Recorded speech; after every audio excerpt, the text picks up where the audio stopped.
Tonight's episode is for sleep. 3 real cases, told gently, in order. No loud transitions, no jumpy sound design, and nothing graphic. If you're in bed, turn the volume down just a notch. This isn't the kind of story you have to keep up with. If your mind drifts, that's fine. If you fall asleep halfway through, even better. Here's what we'll do tonight. Each story starts with a simple hook, just enough to place you in the moment. Then a short bit of context, so the names make sense. After that, we settle into the timeline, where they were, what changed, and what investigators could confirm as the hours passed. When the investigation begins, we'll take it one layer at a time. Search early leads, evidence, and the points that didn't add up. At the end of each case, we'll slow down again before the next story begins. I'll keep the language plain. If something is uncertain, I'll say it's uncertain. If 2 accounts conflict, I'll mention the difference and move on. Tonight isn't about forcing a theory. It's about a calm record. These are real people and real families. So we're not here for shock. We're here for clarity, told with respect. If a detail is heavy, I'll keep it brief and step past it. And if you ever want to find your place again, the chapters will be there. Story 1, Story 2, Story 3. So you can return without effort. If a topic feels too much tonight, pause. Skip ahead. Come back tomorrow. Take a slow breath and let your shoulders soften. All right. When you're ready, we'll open the first case file. It starts in the middle of a normal day. Nothing about the hour suggests disaster. Then a call comes in, urgent and panicked, and within minutes, officers are moving toward a house where voices overlap and time seems to speed up. Inside, the scene is not cinematic. It's messy. People speak at once. Someone tries to explain. Someone else interrupts, and the same sentence keeps returning in different forms. She's been shot. In cases like this, the first minute is always confusion, because the mind tries to protect itself by filling gaps with guesses. Tonight, we won't guess. We'll move slowly, and only as far as the timeline can carry us. Her name was Kendra. She was 15. A teenager with an ordinary life until one moment rewrote everything. As we go through the details, we'll keep the language calm and we'll keep the focus on what can be confirmed. Before we lay out the timeline, it helps to understand the setting. This wasn't a quiet home with plenty of space and privacy. It was busy, people moving through shared rooms, shared routines, and shared stress. When a household runs tight like that, small tensions can escalate quickly, and arguments don't have far to travel. In the background were adult problems that didn't belong in a teenager's world. Legal trouble, unstable routines, and decisions made without thinking through consequences. And one decision matters more than the rest: the presence of a firearm in a place where it could be accessed. Investigators look at a moment like this and ask 2 questions at the same time. What happened in the final minute? And what made the final minute possible? Because tragedies inside a home often aren't one sudden event. They're the end of a chain. Choices that seemed small at the time until they weren't. Now we move into the timeline, starting at the first confirmed point. The emergency call and the first officers arriving on scene. The first confirmed point is the emergency call, an urgent report that brings officers to the house. From that moment on, the timeline becomes the spine of the case. Not feelings, not rumors, just sequence. When officers arrive, their priorities are always the same. First, make sure the scene is safe. Second, locate the victim and provide medical aid.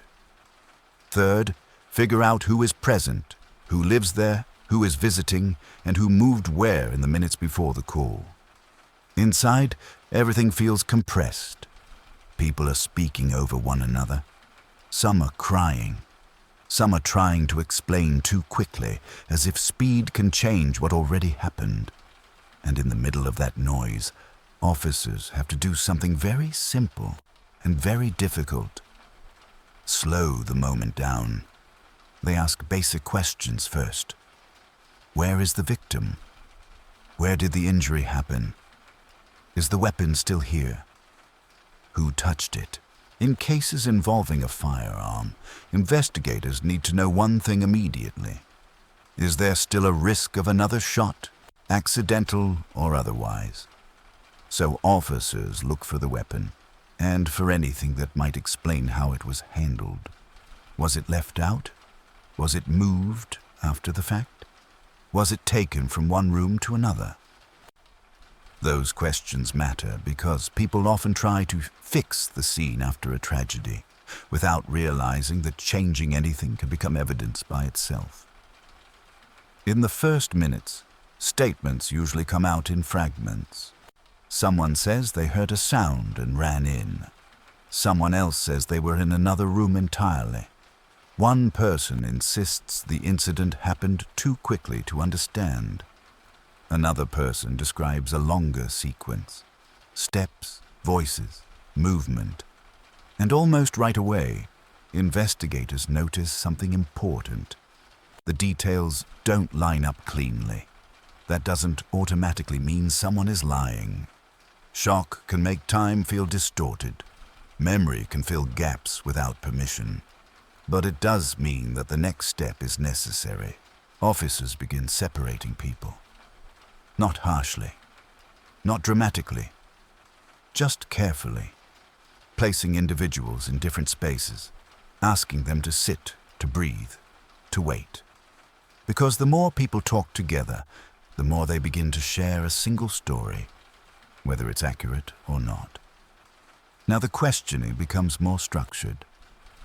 Where were you when it happened? What did you see first? What did you do second? Did you call for help immediately? Who was in the room with Kendra? They ask the same questions more than once, in slightly different ways. Not to trap someone, at least not yet, but to test consistency.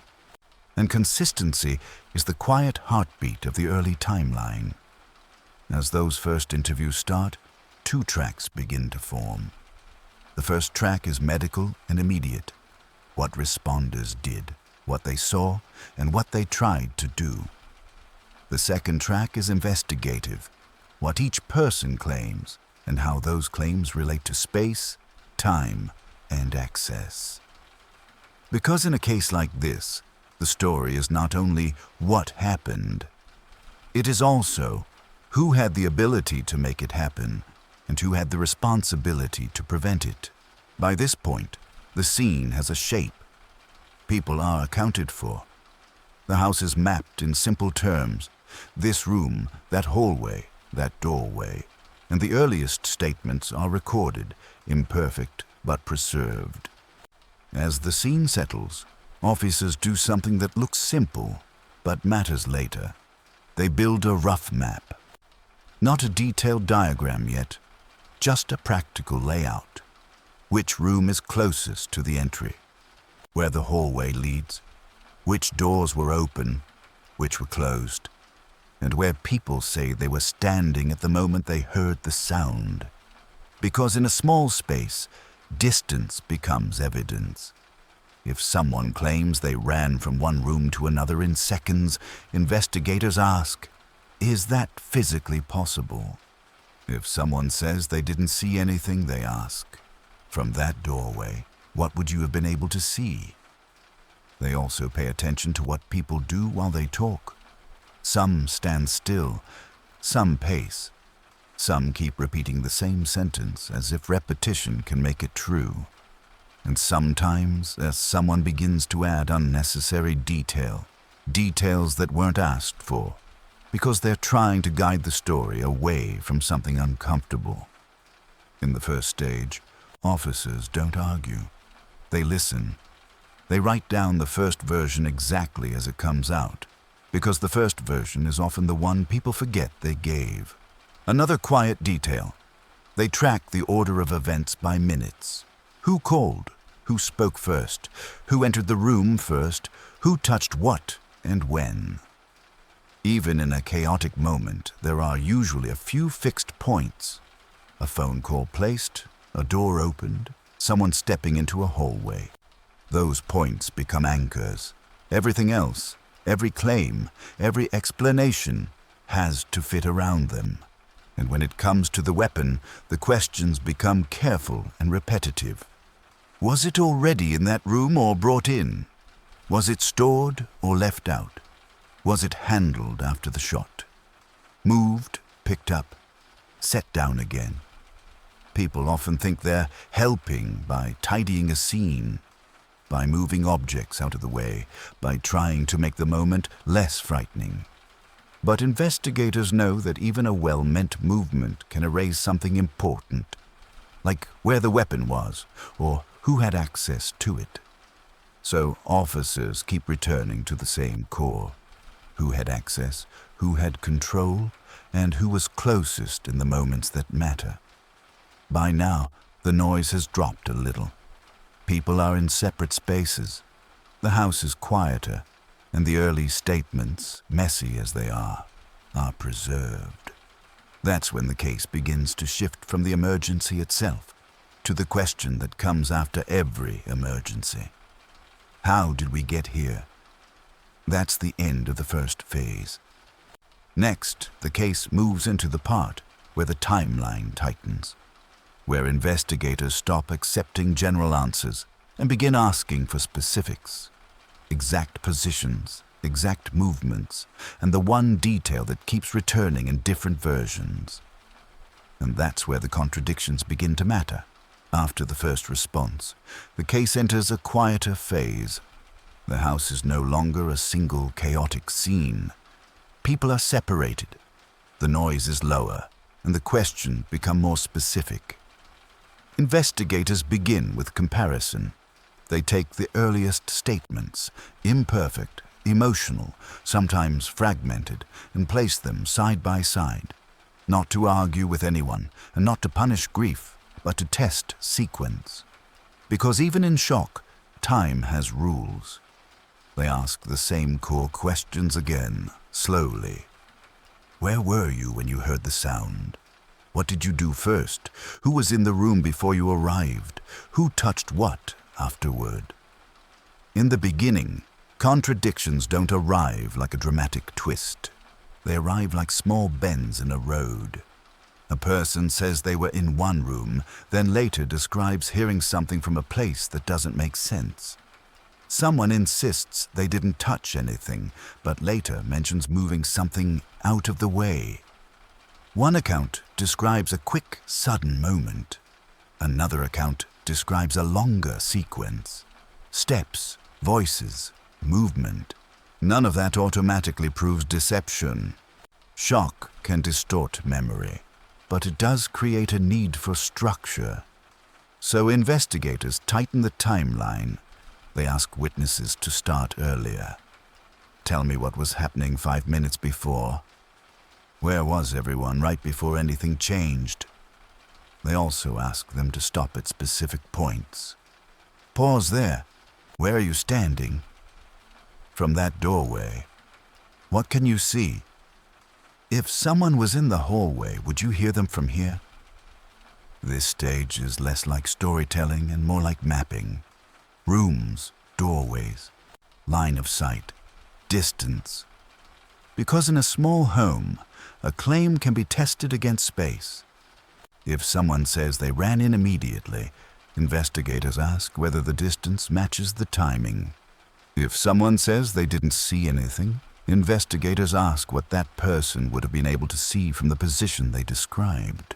And then, inevitably, the conversation returns to the object at the center of the entire case: the firearm. At first, people describe it casually, almost as if familiarity makes it harmless.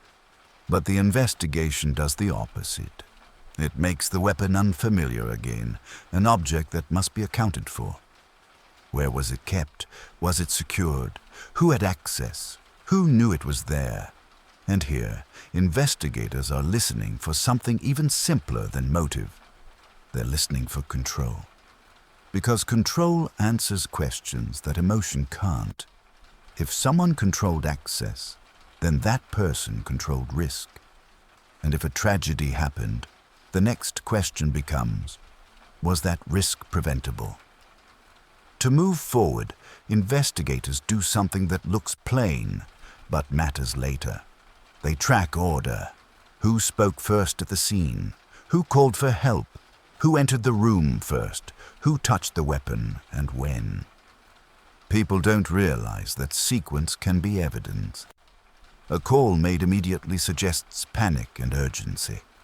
A call made after a delay can mean many things: confusion, fear, even disbelief. But investigators note it, because delays create openings for changes in the scene. And scenes do change. Even well-intentioned movement, someone picking something up, moving an object aside, closing a door, can change what is later reconstructed. That's why the questions about the weapon are repeated so often. Was it moved after the shot? Was it picked up, set down, carried, or hidden? Was it left where it fell, or repositioned? A person might say, "I only moved it so nobody else would get hurt." That's a human impulse. But it also becomes a timeline event, an action that must be placed precisely when and by whom. Now the case begins to shift, not from tragedy to villain, but from tragedy to responsibility. Investigators return to individuals, one by one, and they do it calmly. They don't need to raise their voice. They just need the story to meet the timeline. Walk me through it again. Start earlier. Now tell it without skipping. Now tell it as if you're describing it to someone who's never seen this house. A truthful memory survives small changes in format. A shaped story often doesn't. Because shaped stories rely on rhythm, on a rehearsed path. When you interrupt that path, the story either reforms naturally or it breaks. And this is where investigators begin narrowing focus. In the early phase, everyone is a witness. In the second phase, the investigation looks for the person most connected to access and storage. Not because investigators want a simple answer, but because access is rarely equal. Someone owns the weapon. Someone decided where it would be kept. Someone decided it didn't need to be locked away. And those decisions belong to an adult, not a teenager. So the questions change slightly. Instead of, "What did you see?" they become, "What did you decide?" Instead of, "What happened?" they become, "What was normal in this house?" Was the firearm stored in a consistent place? Was it ever locked up? Who could reach it? Who was allowed to handle it? This is the part of the investigation that can feel uncomfortable, because it pulls the story backward, away from the single moment everyone wishes they could erase, and into the days and habits that led to it. But that's how cases like this are understood. Investigators are not only reconstructing a minute, they're reconstructing a system, and within that system, contradictions begin to take a clearer shape. Not just contradictions in words, but contradictions in logic. If the weapon was secured, how was it accessed so quickly? If no one touched it, why does the sequence require it to have moved? If someone was in another room, how did they describe details they shouldn't have seen? These aren't accusations yet. They are pressure points. And pressure points, repeated gently, have a way of producing the only thing investigators need: clarity. Now comes the layering part, the part where the investigation moves in steps rather than leaps. Layer 1 is the scene and the earliest statements. Layer 2 is separate interviews, repeated questions, and mapped positions. Layer 3 is access and ownership, who controlled the object that made the tragedy possible. And Layer 4 is where the story often turns, not with drama, but with a quiet admission. Not always an admission of intent. Often, it's an admission of responsibility, that the weapon belonged to someone, that it was kept within reach, that it wasn't secured the way it should have been, that the risk was known, but treated as ordinary. Once that link is made, between ownership, access, and the fatal moment, the case stops being only a tragedy in a home. It becomes a legal matter. Because the law has a language for preventable harm, it has a language for recklessness, and it has a language for what adults owe to the children in their care. At this point in the timeline, the emotional chaos is still present. Grief doesn't disappear. But the investigation has found its direction. By this point in the timeline, the case has changed shape. It's no longer only about a chaotic minute inside a house. It's about responsibility, about who controlled access, who decided what was normal, and what risks were allowed to sit in the background of everyday life. When prosecutors step in, they don't usually argue emotions. They argue duties. They look at the evidence and ask a different kind of question. Was this preventable? Because in the legal system, preventable harm has its own language. It doesn't require a dramatic motive. It doesn't require a stranger or a plot or a long plan. Sometimes it only requires a reckless decision, one that puts others in danger, then finally produces the outcome everyone said would never happen. The evidence in this case points back to a simple chain. A firearm exists in the home. It is accessible. It is not treated with the seriousness it demands, and in the worst moment, that accessibility becomes fatal. From there, the legal path becomes straightforward in structure, even if it feels heavy in consequence. Investigators present the timeline. They present who had access. They present what changed from one statement to the next. And they present the fact that the risk was not outside the home. It was already there. So the outcome is severe.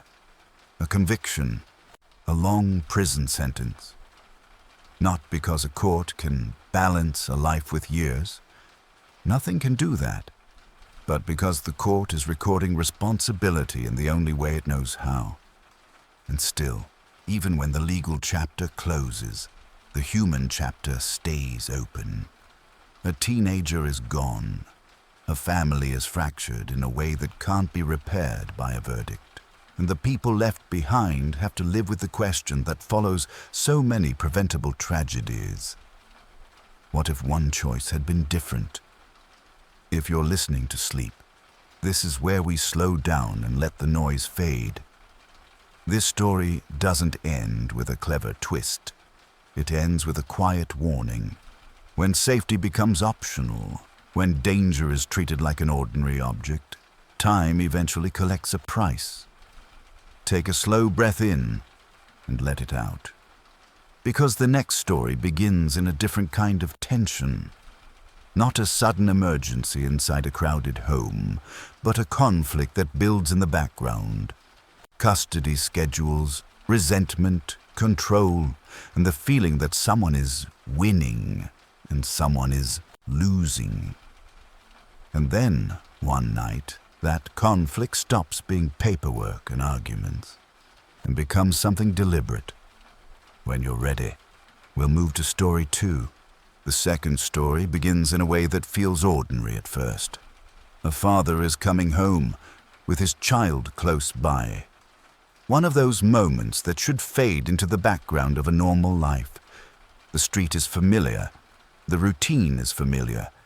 There's nothing about the hour that suggests it will become a crime scene.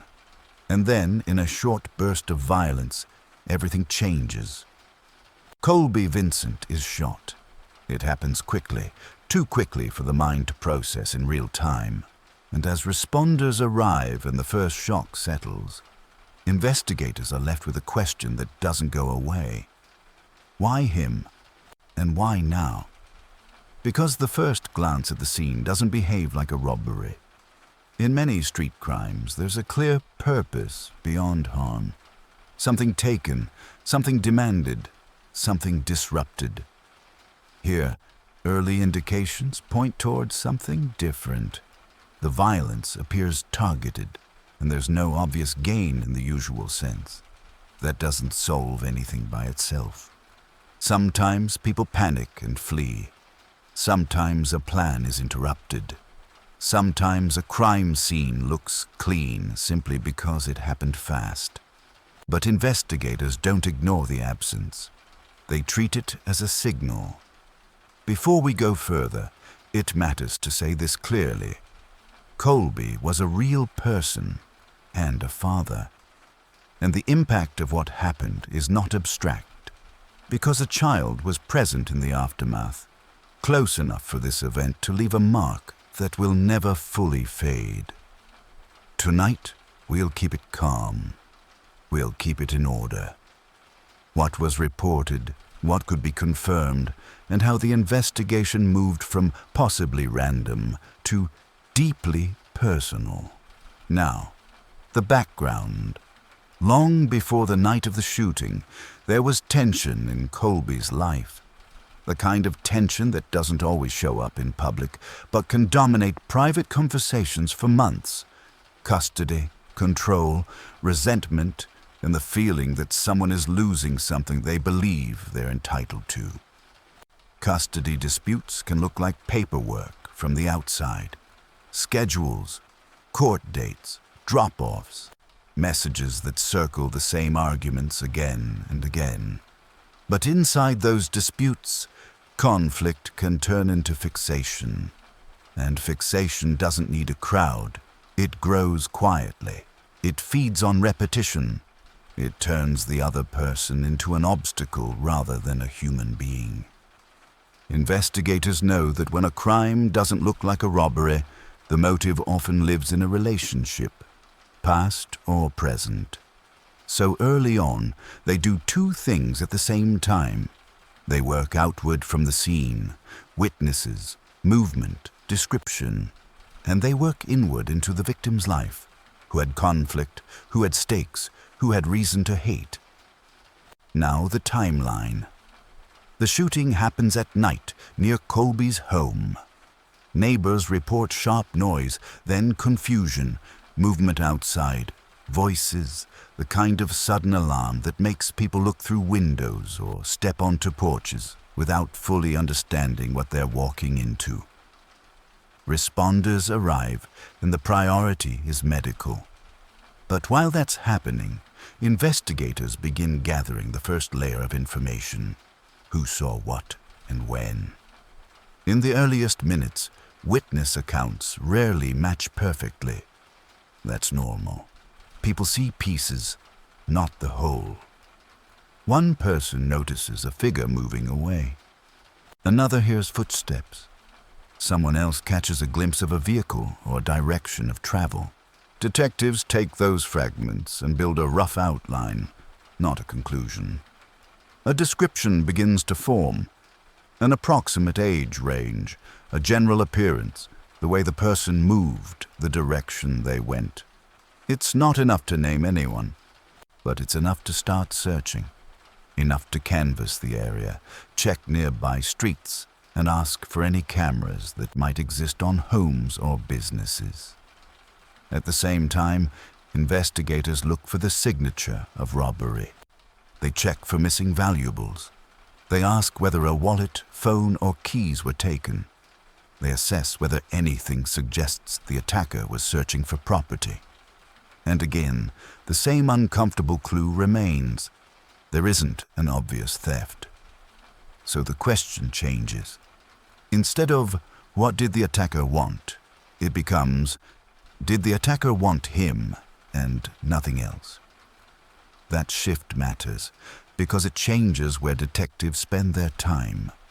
They still run the standard checks. Known offenders in the area, recent similar crimes, any active patterns. But the investigation begins leaning toward the personal, relationships, disputes, and anyone who might see Colby as a problem to be removed. This is where the custody conflict starts to feel less like background noise and more like context.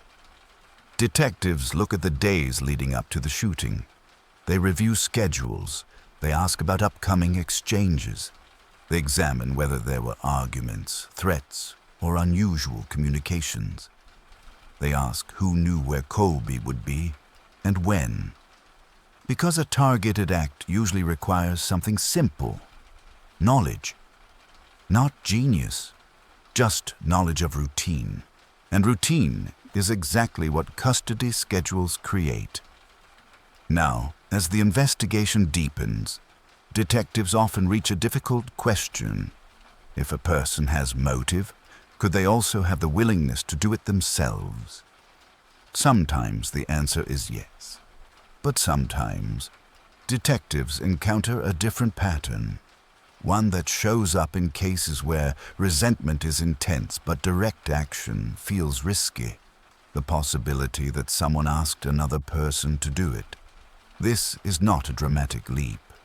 It's a practical one. Because if the crime looks targeted and the motive points toward a dispute, and the attacker's profile doesn't match the person at the center of that dispute, detectives ask, who else is connected? Who might act on someone else's anger? Who would benefit indirectly from money, loyalty, control, or a promise? Now we move into the evidence layers, the part where investigators try to turn suspicion into something testable. Layer 1. Witness and movement. They keep refining the outline, where the attacker came from, where they went, how quickly they left, and whether any vehicle movement matches the window of time. Layer 2. Routine and access. They identify who knew Colby's schedule, who could predict where he would be. Not a general, he lives here, but a specific, he's expected at this time. Layer 3. Communications. Investigators examine calls and messages around the period leading up to the shooting. They're not only looking for threats, they're looking for coordination, contact that increases suddenly, conversations that align with key dates, patterns that suggest planning rather than emotion. Layer 4. Relationships around the dispute. They look beyond the two people in conflict and into the orbit around them. Friends, partners, relatives, anyone with strong loyalty and low restraint. This is where cases like this often become clearer. Not because there's one perfect piece of evidence, but because separate pieces begin pointing in the same direction. A person in the orbit fits the general description. That person has a reason to get involved, loyalty, anger, personal grievance, and the communications show contact that doesn't feel random. Then detectives test the story. They interview, they listen, they compare timelines. Where were you that night? Who were you with? What time did you leave home? What time did you return? A truthful account tends to stay stable, even when the questions are rearranged. A constructed account tends to shift. Small edits, small corrections, small I meant to say. Again, no shouting is needed. In calm interviews, pressure comes from repetition and detail. And that's when contradictions begin to matter. A person claims they didn't know where Colby lived, yet they appear to have had the address, or asked for it, or moved in a way that suggests they did. A person describes the night as ordinary, yet their movements don't match routine. Someone says there was no contact, yet the phone records tell another story. It's not one dramatic lie. It's a pattern of mismatches between story and timeline, between claim and behavior. And gradually, the case shifts from who pulled the trigger to a broader, more legally complex question: who arranged the conditions for it to happen? In many targeted cases, the act itself is only one part of the crime. Planning, coordination, and intent can be equally central. So detectives build the case like a ladder. Witness information at the bottom, then motive, then access to routine, then communications, then the suspect's behavior before and after. By the time prosecutors move forward, they're not presenting a single narrative based on emotion. They're presenting a structure based on sequence, a conflict, a motive, a schedule, a person willing to act, and evidence that the violence was not random. We'll pause here and take a breath, because this story's weight is not in gore or spectacle. It's in the quiet idea that a domestic dispute, something many people think of as just arguments, can become the background for a deliberate decision. And that brings us to the next section: the legal outcome. What charges were brought, what the court concluded, and what remained after the verdict. Before we continue, let your shoulders soften. You're safe right now. When you're ready, we'll move on. At this point, the investigation has moved past the question of possibility and into the question of proof. Detectives don't bring a case to court because the story feels personal. They bring it because the timeline, the evidence, and the connections can be shown in a way that holds together under pressure. In cases like this, prosecutors don't rely on one dramatic moment. They rely on structure. They start with what existed before the shooting: the conflict, the tension, the dispute that made the victim a target in someone else's mind. Then they move to opportunity, the routines that made the victim predictable, the timing that placed him in the same place at the same hour. From there, they lay out connection, who was in contact with whom, and whether that contact changed around key dates. Sometimes it's not a single message that matters, but the pattern. More contact, more coordination, more alignment with moments that should have been ordinary. Then comes the behavioral layer. What happened after the crime? Did someone flee in a way that matches panic, or in a way that matches planning? Did someone's story stay stable, or did it shift as detectives asked the same questions in different forms? Did anyone attempt to create distance from the event? By denial, by silence, by blame, by a narrative that didn't fit the timeline. In court, those layers become a ladder. At the bottom, the scene and the first response. Above that, witness accounts and early descriptions. Above that, motive and opportunity. Above that, communications and coordination. And at the top, a conclusion the jury can reach without guessing. And one last thing, before we turn the page. When a case ends in a verdict, it can feel like the story has resolved. But real life doesn't resolve the way court documents do. A courtroom can tell you who is responsible. It can lay out motive, opportunity, and intent in a clean sequence. It can describe the case in a language that sounds certain. Charges, counts, sentences, years. But the people left behind live in a different language. They live in routines that suddenly have gaps. A missing chair at the table. A birthday that arrives with an ache instead of excitement. A child growing older with questions that can't be answered by any verdict. And for the rest of us, the quiet warning is simple. Some conflicts are loud, but most are repetitive. They return in cycles, messages, arguments, negotiations, resentment.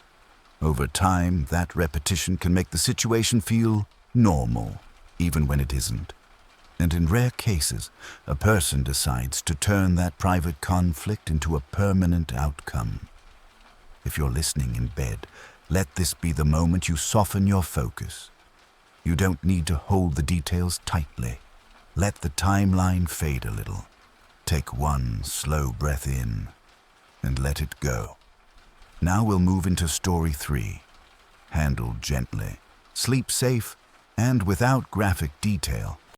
Just the last confirmed moments, the timeline that followed, and what investigators could verify. When you're ready, we'll open the third case file. The third story begins in a quiet place, on a morning that should have been ordinary. A person is walking down a calm street carrying a white laundry basket. There's nothing about that image that should matter, until the basket is taken behind a smoke shop and the person disappears from view. At the time, no one nearby understands what they've just seen. There's no alarm, no shouting, no immediate panic. Just a routine-looking moment in a normal neighborhood. But later, that same laundry basket becomes an anchor in the timeline. One of the first fixed points investigators can place in the hours that follow. Before we go further, it matters to say this with care. The victim in this case was Lisa Dodd. She was young and she was pregnant. A real person with a real family and a future that was supposed to keep moving forward. We'll tell this story gently. No graphic detail, no sensational language. Just the last confirmed moments, the timeline that followed, and what investigators could verify. Now, the background. From the outside, many relationships look stable until the day they suddenly don't. And from the inside, people often normalize things that shouldn't be normal, because normalizing is one of the ways the mind survives. In this case, there are warning signs that suggest escalation over time. Not one dramatic incident, but a pattern. Control, tension, conflict that repeats, then returns worse. Investigators in cases like this don't begin by asking, how could someone do this? They begin by asking, what was the pattern? Because patterns are often what remain when memories are stressed and stories are changing. Now we move into the timeline, starting with the last confirmed window. The evening before everything comes to light, there are ordinary signals of routine. Messages, check-ins, the kind of small communication that people use to confirm, are you okay? Are you home? And then there's silence. Silence is not proof by itself. Phones die. People sleep. Messages go unanswered every day. But investigators don't treat silence as nothing. They treat it as a marker. Because when silence breaks a routine, when it follows a moment that should have produced another response, it becomes a place to start asking questions. The next confirmed point comes the following day, when concerns become action. A report is made. Police are called. The situation shifts from private worry to public investigation. In the earlier stage, investigators do what they always do. They try to establish the simplest timeline possible. Last confirmed contact. Last confirmed sighting. Last confirmed location. They ask, when was Lisa last seen alive? Who was she with? Where was she supposed to be afterward? And as those questions form, the focus naturally turns toward the person closest to her in the immediate timeline. Her partner, DeAndre Holloway. This isn't because investigators assume guilt. It's because proximity matters. The last person to see someone is often the first person investigators need to understand. If the last person's story fits the timeline, the investigation moves outward. If it doesn't, the investigation narrows quickly. So detectives begin with the basics. Where were you that night? When did you last see Lisa? Who else was present? What did you do afterward? And they're not only listening to the answers, they're listening to what's missing. The gaps that have no clear explanation, the times that aren't accounted for, the details that arrive only after a second or third telling.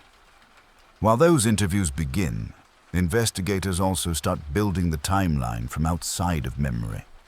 because memory is fragile, especially under stress. But cameras are not. They begin looking for surveillance footage. Building cameras, street cameras, business cameras. Anything that can confirm movement. Entering, leaving, carrying, returning. This is where the laundry basket becomes important. On video, a person is seen carrying a white laundry basket down the street, moving behind the smoke shop, and disappearing from view. Again, at the moment it happens, it looks almost ordinary. But later, it becomes a thread investigators can pull. Because in cases like this, the question is not what looks dramatic. The question is what looks out of place when you put it on a timeline. A laundry basket can be ordinary, but it can also be a container, and containers matter when something is missing. Investigators treat that footage carefully. They note the time, they note the direction of travel, they note the behavior. Steady walking, purposeful movement, no obvious urgency, because purposeful calm can be just as meaningful as panic. Then they work forward. If the basket went behind the smoke shop, what is back there? An alley, a dumpster area, a storage space. They canvass the area. They look for anything that might connect the footage to a physical location, something that can be searched. This is where the case takes a grim turn, though we'll keep it sleep safe. Investigators locate a dumpster connected to the area in the footage. Inside, they find signs that something is wrong, items that do not belong there, items that suggest the dumpster was used to hide what someone did not want found. At this point, the investigation shifts from missing person to suspected homicide, and in the legal system, that shift changes everything. From here, detectives begin tightening the timeline again. They return to the last confirmed window, late evening at the residence. They compare it to the surveillance sequence, movement the next day. They ask how the two connect. And now, the questions to DeAndre become more direct, not louder, not dramatic, just more specific. When was Lisa last alive? When did you last speak to her? Did anyone else enter the home? Did you leave and return? Where were your keys, your phone, your clothing? These may sound like minor details, but they are the details that often break a story. Because in a constructed narrative, people tend to focus on big points, alibis, claims, general statements. But investigations succeed in the small places. Times that don't match, movements that shouldn't happen, objects that appear where they shouldn't be. As detectives align the evidence, they also look for context, signs of escalation before the final night. In many cases of relationship violence, there are earlier incidents, arguments witnessed by others, injuries explained away, messages that hint at fear or control. Again, none of that proves the final act by itself, but it builds a pattern. And pattern is what helps a jury understand that an event didn't appear out of nowhere. At this stage, the timeline is taking shape. Last confirmed contact, then silence, a welfare concern, then police involvement, surveillance footage, then a search area, a dumpster, then evidence that suggests concealment. And now the investigation has direction. In the next section, we'll move into the evidence layers more clearly. How detectives connect the surveillance to the suspect, how they test statements against timestamps, and how the legal outcome forms once the timeline can no longer support innocence. For now, if you're listening in bed, let the story stay at a distance. You don't need to picture the scene. Just follow the sequence. Take a slow breath in and let it go. When you're ready, we'll continue. Now we continue, and we stay with the sequence. The evening begins with movement that, at the time, looks like routine.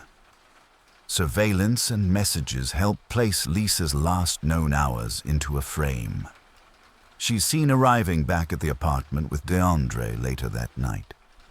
Around the same time, she sends a final text to her mother. Something simple, the kind of message that suggests tension, but also hope. That she's trying to sort things out. After that, the routine breaks. A message from her mother comes later in the night, just a check-in, a normal question. Are you okay? There's no reply. Again, silence alone is not proof, but in an investigation, silence is a marker. It becomes the line investigators return to when they need to ask, what changed between contact and no contact? From here, the timeline begins to lean heavily on cameras. Over the next hours, the outside world moves normally. Neighbors come and go. Cars pass. Doors open and close. And then, close to midnight, the moment that will later become central appears on video. DeAndre steps outside.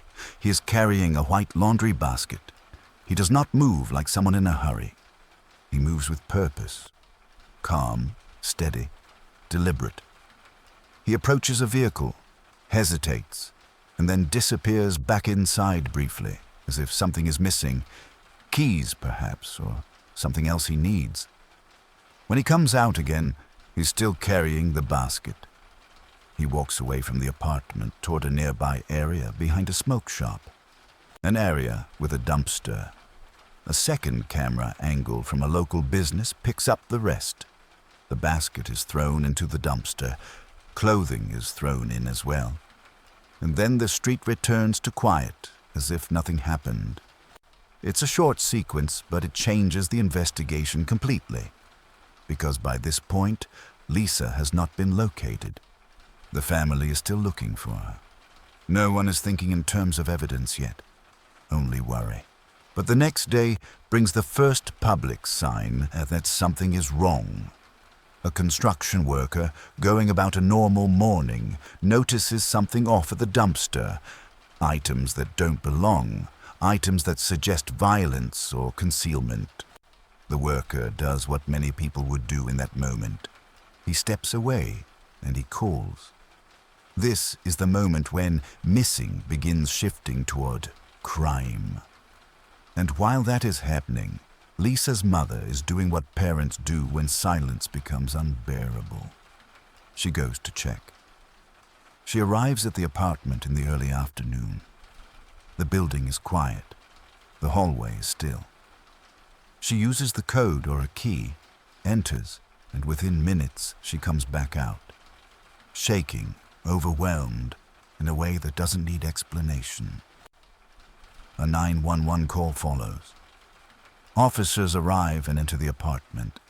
The scene is treated like a suspected homicide from the start. Secured, documented, processed with the understanding that whatever happened, it happened recently enough that evidence may still be recoverable. This is where we keep the narration sleep safe. What matters is not the graphic detail. What matters is the structure of the case. A last confirmed contact, a silent window, a camera sequence close to midnight, a dumpster disposal, a discovery. And then, a crime scene confirmed inside the apartment. At this point, investigators begin building the case in layers. Layer 1 is the timeline itself. They map events in order, arrivals, departures, messages, camera timestamps, and the window in which Lisa is believed to have died. This matters because a timeline is harder to argue with than a story. A story can shift. A timeline, built from independent sources, doesn't shift easily. Layer 2 is behavior. Detectives pay attention to what changed. Clothing, shoes, anything that suggests an effort to alter appearance. They note whether the person on camera appears to be trying to avoid identification, moving through darker areas, choosing certain routes, using coverings. None of that is proof by itself, but it adds weight when placed next to everything else. Layer 3 is the dumpster evidence. Once the dumpster is identified, it becomes a controlled search. Investigators treat it as both a disposal site and a secondary crime scene. Items are recovered, documented, and processed. The laundry basket becomes an object of special interest, not because of what it looks like, but because of what it represents. A container used in an act of concealment. In sleep-friendly narration, we don't describe the worst part. We simply say what investigators confirmed. The basket contained evidence connected to Lisa, and it supported the conclusion that the suspect attempted to hide what happened. That attempt becomes important legally, because concealment is not an accident. It is an action taken after the fact, an effort to control what others will discover. Layer 4 is movement after midnight. Investigators track what happens next. Lisa's car is seen missing later. A new location becomes relevant: DeAndre's mother's home. Family members describe him arriving at unusual hours, agitated, pacing, behaving as if he's carrying pressure he can't release. By the morning, he's found inside the home in a way that feels less like normal visiting and more like hiding. This is where the case tightens, because detectives now have two things that together are difficult to explain innocently. Evidence of a homicide at the apartment, in the window where only two people are central to the timeline, and video evidence of one of those people moving items toward concealment shortly after midnight. From here, the investigation focuses on statements and on contradictions. In many cases, suspects don't begin by confessing. They begin by minimizing. They offer versions that soften the story. Confusion, panic, mental struggle, anything that might reframe intent. Sometimes, family members echo that framing. They may describe past instability. They may describe attempts to get help. They may insist that the person is not a monster, even while acknowledging the act was monstrous. Investigators listen to all of it, but they still return to the same anchor: the timeline. Because whatever else is true, cameras recorded movement. Messages recorded contact and silence. The dumpster recorded concealment. Those anchors don't care about explanations. As the legal process moves forward, another layer emerges: competency. In some cases, the court must decide whether a defendant is mentally fit to participate in trial proceedings. That can mean evaluations, treatment in a state facility, and delays that are frustrating for families because they extend the time the case remains unresolved. In this case, the process includes that complexity. But eventually, the case reaches a turning point: a guilty plea. A plea is not always an emotional admission. Sometimes it's a legal decision, an acceptance that the evidence will not be overcome and that the outcome at trial could be even worse. And after that plea, the sentence arrives. The court imposes decades in prison. Not a symbolic number, but a number designed to remove the offender from society for most of a lifetime.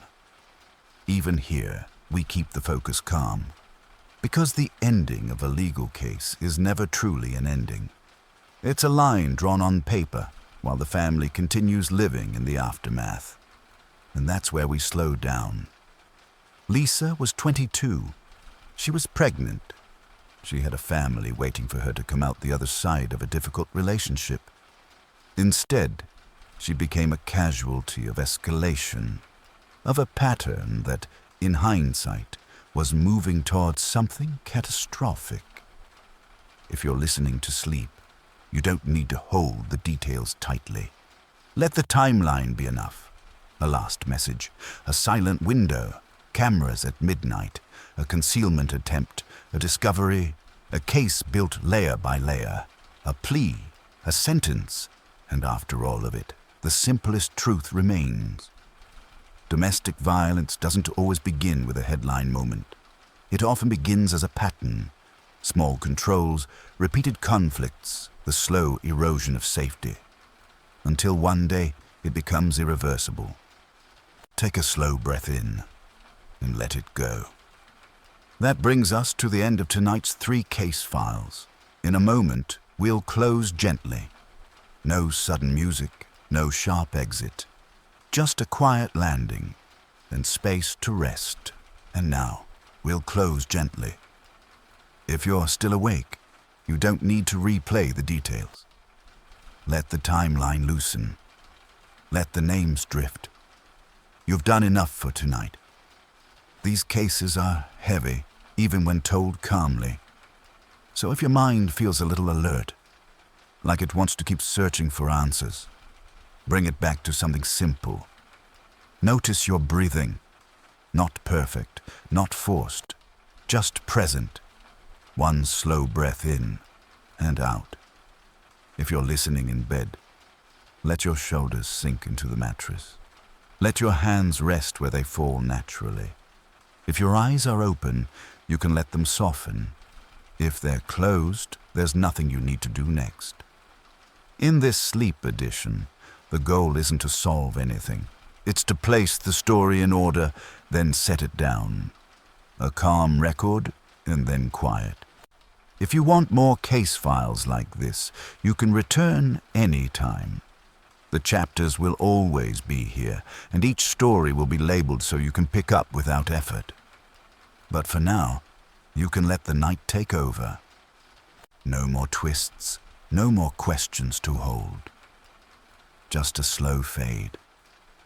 Good night. And when you're ready, tomorrow or another evening, I'll see you in the next case file.